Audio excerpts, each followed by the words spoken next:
யார் யாரோ வாழ்வீரே சிலுவையை கண்டீரோ, சிலுவைக்காய் பணி செய்ய வாரீரோ. கிறிஸ்துவுக்குள் பிரியமானவர்களே, ஆண்டவரும் இரட்சகருமாகிய இயேசு கிறிஸ்துவின் நாமத்தினாலேயும் SMPM salvation Mission partaker moment NGPM நெகேமியா நியூ ஜெனரேஷன் பார்ட்டேக்கர் மூமெண்ட் என்ற மிஷனரி அமைப்பின் சார்பிலே எழுந்து கட்டுவோம் வாருங்கள் என்ற நிகழ்வுக்கு உங்களை அன்போடு கூட வரவேற்கிறோம்.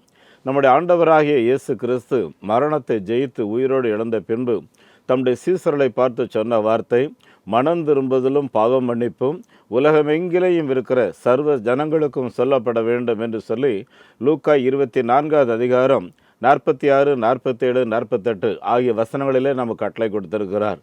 இந்த கட்டளை கீழ்ப்படிந்து SMPM ஒரு குழுவாக சேர்ந்து பாரத தேசத்துக்கு நற்செய்தி அறிவிக்கிற பணியிலேயும் நம்முடைய அண்டை நாடாகிய பூட்டான், நேபாள் போன்ற பகுதிகளுக்கு இந்த நற்செய்தி அறிவிக்கிற பணியில் ஈடுபட்டிருக்கிறோம்.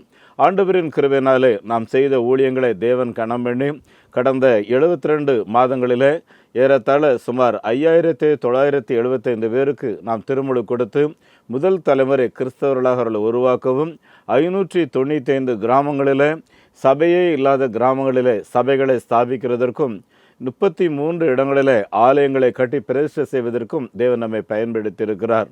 உங்களை போன்ற தேவனுடைய பிள்ளைகள் ஏறெடுக்கிற ஜபங்கள், நீங்கள் கொடுக்கிற இந்த காணிக்கைகள் மூலமாக இந்த ஆண்டிலே மாத்திரம் இதுவரையிலேயும் 12 ஆலயங்களை கட்டி பிரதிஷ்டை செய்திருக்கிறோம்.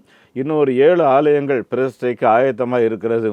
அதோடு கூட கடந்த 2 மாதத்தில் 20க்கும் மேற்பட்ட புதிய ஊழியர்களை நாம் தெரிந்தெடுத்திருக்கிறோம். இன்னும் சில ஊழியர்களை இந்த மாதத்தில் நாம் தெரிந்தெடுக்க இருக்கிறோம். தேவன் இந்த இயக்கத்தை நடத்துவார், ஊழிய தேவைகளை சந்திப்பார் என்று சொல்லி விசுவாசத்தோடு கூட செய்து கொண்டிருக்கிறோம்.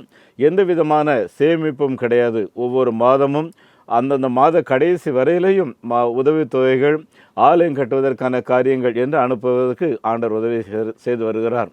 இந்த மாதத்தை பொறுத்தவரையிலையும் இன்னும் சில விடுதிகளுக்கு நாம் பணம் அனுப்பவில்லை. அன்புக்குரியவர்களே, என்றாலும் தேவன் தருவார் என்ற நம்பிக்கையோடு கூட இந்த விசுவாசத்தோடு இந்த ஊழியத்தை செய்து கொண்டிருக்கிறோம். எங்களுக்காக நீங்கள் ஜெபியுங்கள். ஏனென்றால் இது ஆண்டவரின் கடைசி கட்டளை, நம்ம எல்லார் மேலே விழுந்த கடமை. உங்கள் சார்பில் நாங்கள் இந்த ஊழியத்தை இந்த தேசத்தில் செய்து கொண்டிருக்கிறோம். அன்புக்குரியவர்களே, நாம் செய்கிற இந்த ஊழியத்தின் மூலமாக லூக்கா 15:10 படி மனம் திரும்புகிற ஒரு பாவ நிமித்தம் பரலோகத்தில் மிகுந்த சந்தோஷம் உண்டாயிருக்கும் என்று வேதம் சொல்கிறது. அருமையானவர்களை, நற்செய்தி அறிவித்தால் தான் கேள்விப்படுவார்கள், கேள்விப்பட்டால் தான் விசுவாசிப்பார்கள், விசுவாசித்தார் தான் அவர்கள் கர்த்தருடைய பிள்ளைகளாக மனம் மாறி ஞானஸ்நானம் எடுப்பார்கள். அன்புக்குரியவர்கள், ஆகவே இந்த காரியங்கள் எல்லாவற்றையும் செய்ய வேண்டியது நம்ம எல்லார் மேல் விழுந்த கடமை. நம்முடைய ஆண்டவர் கொடுத்து போன கடைசி கட்டளை. ஆனால் இந்த கட்டளை நம்ம நாட்டில் பொறுத்த வரைக்கும் இன்னும் நிறைவேறாத ஒரு கட்டளை. அருமையானவர்களை, இதற்கு காரணம் ஒவ்வொரு கிறிஸ்தவர்களும் மிஷினரி பணியை குறித்து ஒரு ஜெபம் ஏறெடுக்க வேண்டும். அதோடு கூட நம்மால் இயன்ற அளவுக்கு மிஷினரி பணியில் ஈடுபட வேண்டும். உலக அளவில் மிஷினரி ஊழியங்களுக்காக செபிக்கிறவர்கள், ஆதரிக்கிறவர் என்று சொல்லி 2% மக்கள் தான் இருக்கிறார்கள். மற்ற எல்லாரும் அவர்கள் பார்த்து கொள்வார்கள் என்று எண்ணுகிறார்கள். அன்புக்குரியவர்களை, கர்த்தர் பார்த்து கொள்வார். ஆனால் நம்ம மூலமாக தான் காத்து கொள்வார். ஆண்டவர் ஊழியர்களை இஸ்ரவேல் ஜனங்கள் மத்தியில் அனுப்பும்போது என்ன சொல்லி அனுப்பினார்? நீங்கள் காலுக்கு 2 ஜோடி செருப்பு எடுத்துகிட்டு போகாதீங்க, 2 ஜோடி ட்ரெஸ்ஸையும் எடுத்துகிட்டு போகாதீங்க, சாப்பிட வேண்டிய பொருளை எடுத்துகிட்டு போகாதீங்க, வேலைக்காரன் கூலிக்கு பாத்திரனாக இருக்கிறான் என்று சொல்லி அவர் அனுப்பி வைக்கிறார். அருமையானவர்களே, ஆகவே ஊழியங்களை ஆதரிக்க வேண்டியது நம்ம மேலே விழுந்த கடமை. அருமையானவர்களே, கர்த்தருடைய பிள்ளைகளாக நீங்கள் கொடுக்கிற காணிக்கைகளை எவ்வளோ சிக்கனமாக, எவ்வளோ பரிசுத்தமாக, எந்த அளவுக்கு அவைகளை செலவு செய்ய முடியுமோ நாங்கள் சிக்கனமாக செலவு செய்கிறோம். எந்த விதமான லக்ஸுரி லைஃபுக்கும் நாங்கள் அனுமதி கிடையாது. லாட்ஜில் தங்க மாட்டோம், ஏசி கோச்சில் ட்ராவல் பண்ண மாட்டோம். பார்த்துக்குங்க அன்புக்குரியவர்களே, செகண்ட் ஸ்லீப்பர் தான் எல்லா இடத்துலையும் போயிட்டுருக்குறோம். எங்களுக்காக ஜெபித்து கொள்ளுங்கள். அது மாத்திரமல்ல, கிராமங்களில் ஆலயங்கள் கட்டும்போதும் ஆலயத்துக்கான இடங்களை கிராமத்து மக்கள் கொடுக்க வேண்டும். அதோடு கூட கட்டுமான பணியில் ஒவ்வொரு விசுவாசியும் தங்களால் இயன்ற பொருட்களை கொண்டு வந்து கொடுக்க வேண்டும். வீட்டுக்கு ஒருவர் வேலைக்கு வர வேண்டும். அதோடு கூட அந்த பகுதியில் சில பகுதிகளில் அரசியல் தலைவர்களும் எங்களுக்கும் இதில் ஒரு பங்கு வேணும் சொல்லி செங்கல், மணல் என்று சொல்லி வாங்கி கொடுக்கிறார்கள். இப்படி தான் ஆலயம் கட்டுகிற காரியங்களும் நடந்து கொண்டிருக்காகவே ஆண்டருடைய வருகை தாமதிக்கும் என்றால் இந்த 2025 டிசம்பருக்குள்ளே 100 ஆலயம் பிரதிஷ்டை பண்ணிடணும்னு சொல்லி ஜெபத்தோட முயற்சி எடுத்துக்கொண்டிருக்கிறோம். அருமையானவர்களே, இது முற்றிலும் தேவன் பேருள்ள உள்ள விசுவாசம். அதே போல தேவனுடைய பிள்ளைகளிடத்திலே தேவைகளை சொல்கிறோம். நிச்சயமாக தேவனுடைய பிள்ளைகளை தேவன் எழுப்புவார் என்று சொல்லி நாங்கள் நம்புகிறோம். அருமையானவர்களே, உங்கள் உள்ளங்களில் ஆண்டவர் பேசிக்கொண்டிருப்பார்னு சொல்லி நம்புகிறோம். பலர் இப்படி தொலைக்காட்சியில் பேசுகிறவங்க ஆலயங்களில் எல்லாமே மிஷினரி இப்போ சொல்கிறாங்களோன்னு சொல்லி, என்னை பொறுத்தவரையில் வாருங்கள், வந்து பாருங்கள், விளைவுகளை பாருங்கள். இப்பொழுது அடுத்த வாரத்தில் மகாராஷ்டிரா போக இருக்கிறோம். ஏப்ரல் 20ஆம் தேதி பஞ்சாப், ஹரியானா, ஜம்மு காஷ்மீர் என்று போக இருக்கிறோம். மே மாதம் முதல் வாரத்தில் ஒரிசா, சத்தீஸ்கர் செல்ல இருக்கிறோம். அருமையானவர்களே, உங்களில் வாய்ப்புள்ளவர்கள் வரலாம், வந்து பங்கு பெறலாம்.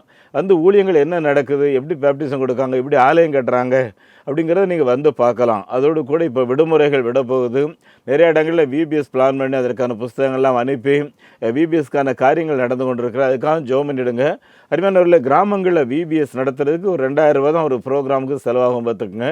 ஆனால் அந்த 2000 ரூபாயில் எத்தனையோ குழந்தைகளுடைய உள்ளங்களில் நம்ம இயேசுவின் அன்பை நம்ம விதைக்க முடிகிறது. அது மாத்திரமல்ல, குழந்தைகள் வீட்லேயும் போய் அந்த நற்செய்தி பாடல்களை பாடி அந்த வீடுகளில் ஏதாவது பிரச்சனைன்னா அவங்க ஜெபம் பண்ணுறாங்க. ஏற்கனவே 250 குழந்தைகள், 150 குழந்தைகள் டே கேர் சென்டர்ஸ் மூலமாக படித்து கொண்டிருக்கிறார்கள்.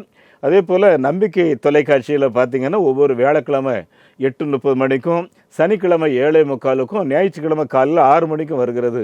அன்பானவர்களை, நீங்கள் மற்றவங்கள்ட்ட சொல்லுங்க, இப்படி நம்பிக்கை தொலைக்காட்சியில் மிஷினரி குறித்து செய்தி வருகிறது, தேசத்தை குறித்த செய்தி வருகிறது, பாருங்கள் என்று சொல்லி சொல்லுங்கள். அநேகர் பார்த்து இதன் மூலம் மிஷினரி ஊழியங்களை அறிந்து கொள்வார்கள். என்னுடைய அக்கௌண்ட் நம்பர் குறித்து வைத்துக் கொள்ளுங்கள். நெகேமியா New Generation Partaker Movement, State Bank of India, account number 42 17 80 20 691, IFSC code SPIN 0061 767. அதே போல் Salvation Mission Partaker Movement SMPM, South Indian Bank 0886073 0000169, IFSC code SIPL 0000886. எங்களுடைய தொலைபேசி எண் 9043 867550 944473 7550. அருமையானவர்களே, இந்த நாளில் உங்களோடு கூட நீதிமானின் சந்ததிக்கென்று தேவன் வைத்திருக்கும் ஆசீர்வாதங்களை நான் பகிர்ந்து கொள்ள விரும்புகிறேன். நீதிமொழிகள் 22வது அதிகாரம் 6வது வசனம் சொல்கிறது, பிள்ளையானவன் நடக்க வேண்டிய வழியிலே நடத்து, அவன் முதிர் வயதிலேயும் அவன் கைவிடப்படாமல் ஆசீர்வாதமாய் இருப்பான் என்று அங்கு எழுதியிருக்கிறார். ஆகவே என் அன்பானவர்களே, நாம் நம்முடைய பிள்ளைகளுக்கு எந்த அளவுக்கு நீதியையும் நியாயத்தையும் பரிசுத்தத்தையும் கற்றுக் கொடுத்து நம்முடைய பிள்ளைகளுக்கு முன்பாக அதை வாழ்ந்து நாம் காட்ட வேண்டும். அப்போ தான் பிள்ளைகள் ஃபாலோ பண்ணுவாங்க. பார்த்துக்குங்க அன்புக்குரியவர்கள், அப்படி செய்தால் பெரிய ஆசீர்வாதம். நீங்கள் சங்கீதம் 15 நீங்கள் வாசித்து பாருங்கள். அதில் 15 முதலாவது வசனம் எழுதியிருக்கு, கர்த்தாவே உம்முடைய பரிசுத்த கூடாரத்தில் யார் வாழக்கூடும், உம்முடைய பரிசுத்த மலைகளிலே யார் வாழக்கூடும், தூய வாழ்க்கை வாழ்ந்து நல்ல செயல்களை செய்பவனும் உள்ளத்தில் உண்மை பேசுகிறவனும் மலையில் ஏறி வாழ முடியும். அந்த மனிதன் பிறரை குறித்து தீமை செய்யாதவன், அந்த மனிதன் அயலானுக்கு தீங்கு செய்யாதவன், அந்த மனிதன் அவன் குடும்பத்தை ஒரு நாள் வெட்கத்தின் வழியில நடத்தி செல்ல மாட்டான். தேவனை வெறுப்பவரை அவன் மதிக்கவும் மாட்டான். அவன் கர்த்தரை சேவிக்கிறவன் அந்த மனிதனை மதிப்பான். அவன் அயலானுக்கு வாக்களித்தால் அவன் அதை சரியாக செய்து முடிப்பான். இவன்தான் தேவனுடைய சமூகத்தில் வாசம் பண்ணுகிறவன். மேல் அவனை குறித்து சொல்லும்போது, அவன் தன் பணத்தை கடன் கொடுத்தால் வட்டி கேட்க மாட்டான், குற்றமற்ற மனிதர்களுக்கு தீங்கு இழைக்க மாட்டான். அந்த நல்ல மனிதனைப் போல வாழும் ஒருவன் எப்பொழுதும் தேவனுடைய அருகிலே இருப்பான் என்று எழுதப்பட்டிருக்கார். அருமையானவர்களே, இப்படி நீதிமான்களுக்கென்று ஆண்டவர் பிரத்யேக ஆசீர்வாதத்தை வைத்திருக்கிறார். அது மாத்திரமல்ல, யோபுவின் புஸ்தகத்தில் யோபு 1வது அதிகாரம் 8வது வசனத்தில் வாசித்து பார்த்தீங்கன்னா, ஒரு நாள் சாத்தான் உலகமெங்கிலையும் சுற்றி கடைசியாக யோபுவை கொண்டு வந்து ஆண்டவருக்கு முன்பாக சொல்ல வருகிறான். அப்போ ஆண்டவர் சாத்தானை பார்த்து என்ன சொல்கிறாரு, அப்பொழுது கர்த்தர் சாத்தானிடம், என் தாசனாகிய யோபுவை கண்டாயோ, பூமியில் அவனை போல எவனுமே இல்லையே, அந்த பூமியிலே உத்தமனும் உண்மை உள்ளவனுமாக இருக்கிறான், அவன் சன்மார்க்கன், தீமையை விட்டு விலகி தேவனுக்கு பயந்து இருக்கிறான் அப்படின்னு சொல்லி கர்த்தர் யோபு குறித்து சாட்சி சொல்றார். பார்த்துக்கங்க அருமையானவர்களே, நீதிமானின் சந்ததிகளுக்கு என்று ஆண்டவர் வைத்திருக்கிற ஆசீர்வாதம் பெரிய ஆசீர்வாதம். பார்த்துக்கங்க, தொடர்ந்து யோபுவை சாத்தான் மிகவும் சித்திரவதை செய்தான். நம்ம எல்லாருக்கும் அந்த சரித்திரம் தெரியும். அவனுடைய உடல் முழுவதும் அழுகி போய் அவனுடைய பிள்ளைகளெல்லாம் மறித்து அவனுடைய சொத்துக்களெல்லாம் எல்லாரும் எடுத்து கடைசியில் ரோட்டில் கிடந்து அருமையானவர்களே குப்பை எடுத்து தன்னுடைய உடலில் தேய்ச்சி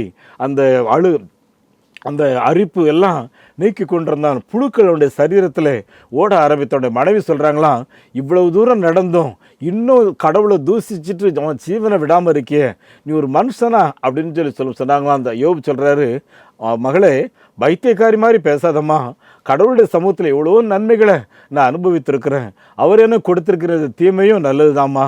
அவர் கொடுத்தாரு, அவர் எடுத்தாரு, அவருடைய பரிசுத்த நாமத்துக்கு ஸ்தோத்திரம்னு சொல்லி யோபு தன்னுடைய வாயிலே பேசவில்லைன்னு சொல்லி எழுதியிருக்கு. பார்த்துக்குங்க என் அன்புக்குரியவர்களே, யோபுடைய நண்பர்கள் எல்லாரும் அவரிடத்துல வந்து, நீ அந்த தப்பு பண்ணியிருப்ப, இந்த குற்றம் பண்ணியிருப்ப, சர்வ வல்லவரோட நான் ரொம்ப நல்லவேன்னு சொல்கிறேன், ஒரு நாள் நான் சர்வ வல்லவரை சந்திப்பேன், அவரை பார்த்து என் நியாயத்தை எடுத்து சொல்வேன்னு சொல்கிறேன், இதெல்லாம் நடக்காத காரியம், மனம் திரும்பப்பா அப்படின்னு சொல்லி சொல்லும்போது யோபு நான் என்ன தவறு செய்தேன் மனம் திரும்புன்னு சொல்லி அவர் தன்னுடைய நீதியே சொல்லி கொண்டிருக்கிறார். பார்த்து ஒரு நாள் ஆண்டவர் யோபுடைய விண்ணப்பத்தை கேட்டு யோபுடத்தில் வர்றார். யோபுவே, என்னை பார்க்கணும்னு சொன்னியே, நான் வந்திருக்கேன்ப்பா, உன் நியாயத்தை எடுத்து சொல்லுன்னு சொல்லும்போது யோபு என்ன சொல்கிறாரு, தேவரே சகலவற்றையும் செய்ய வல்லவர், நீர் செய்ய நினைத்த காரியம் ஒன்றும் தடைபடாதுன்னு எனக்கு தெரியும், உங்கள் முன்னாடி நான் பேசுறதுக்கு தகுதி இல்லாதவன், என் வாயை பொத்தி கொள்ளுகிறேன்னு சொல்லி யோபு 42:2 சொல்கிறார். உடனே கர்த்தர் என்ன பண்ணுறாரு பாருங்க, அவரை குற்றவாளின்னு சொன்ன நண்பர் இடத்த சொல்கிறாரு, எல்லாரும் யோபுக்கிட்ட போங்க, அவன் உங்களுக்காக என்கிட்ட இப்போ ஜெபம் பண்ணுவான்,